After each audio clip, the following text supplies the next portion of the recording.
कधीच नाही चुकणार तुमचे फेवरेट टीव्ही शोज झी5 सोबत, तेही एकदम फ्री। मांजा का आला होता सकाळी? मला काय माहिती, तुझा मित्र आहे तो। बरोबर, तुझ्याकडे आला होता ना, पण तुझ्याकडे काम होतं त्याचं, त्याला विचारायला सांगितलं होतंस ना तुम्हाला। हे तुला कोणी सांगितलं नाही? मी मूर्ख आहे का शिवा? हा नाही म्हणजे आधी होतो पण आता नाहीये। बाथरूम मध्ये होतो मी, मला सगळं ऐकू येत होतं। निदान हळू तरी बोलायचं ना। हे बस शिवा, तुझा जर माझ्यावर विश्वास नसेल आता तर अवघड आहे, कारण माझा तुझ्यावर नाहीच आहे। आपल्या एकमेकांचा जर विश्वास नसेल एकमेकांवरती तर या नात्याला काही अर्थ नाहीये। नाही आशू, असं नाहीये। माझा पूर्ण विश्वास आहे तुझ्यावर।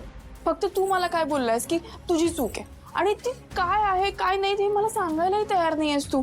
मग मी म्हटलं की मी माझ्या पद्धतीने शोधते। मला नको आहे डबा। अरे बे, हा तर पावला पावलावर अपमान करतोय रे माझा। पण मी काय एवढं सहन करते? जर दुसरं कोणी असतो ते कुदवला असता ना। पण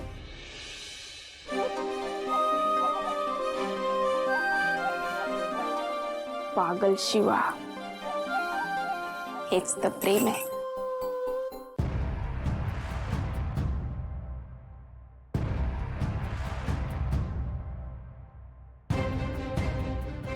आज वेळेच्या आधीच येऊन बसलीयस।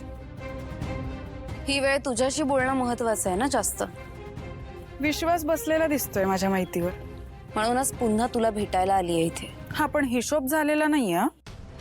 अगं आहे माझ्या लक्षात, नाही पण मला एक सांग, तू हे सगळं का करतेस? नाही म्हणजे याच्यात तुझा काय फायदा? पैसा ऑब्विसली, आणि बाकी जाऊ दे, पण एक गोष्ट सांगते, आशूने शिवाला होकार दिलेला नाहीच आहे, उलट त्यांच्यात आता काहीच बरं चाललं नाही। म्हणजे ते फक्त नवरा बायको म्हणून सोबत राहत आहेत, पण त्यांच्यातलं जे काही नातं आहे ना ते ऑलमोस्ट फाटले, म्हणजे ब्रेकअप होणार आहे त्यांचं। नाही पण त्यांचं लग्न झालंय नाही का, मग लग्नानंतर जे ब्रेकअप असतं ना ते होणार आहे। कळतंय का मी काय म्हणतेय ते? तुला कसं माहित? ते जाऊ दे ग, हवं तर ह्याची पण खात्री करून घे। फक्त ते सोबत कसे राहतायत ना ते बघ, म्हणजे तुला सगळं कळेल आपोआप।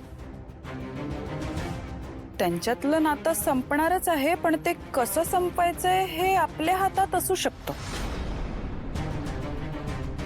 एखाद्या नाजूक गोष्टीवर घाव घातला की ती लगेच तुटते, आणि आता त्या घावाची गरज आहे। कळतंय मला तुला काय म्हणायचंय ते। हिने आधी दिलेली बातमी खरी होती, म्हणजे ही पण असू शकते। झी5 ॲप डाउनलोड करा आणि पहा सर्व एपिसोड्स एकदम फ्री।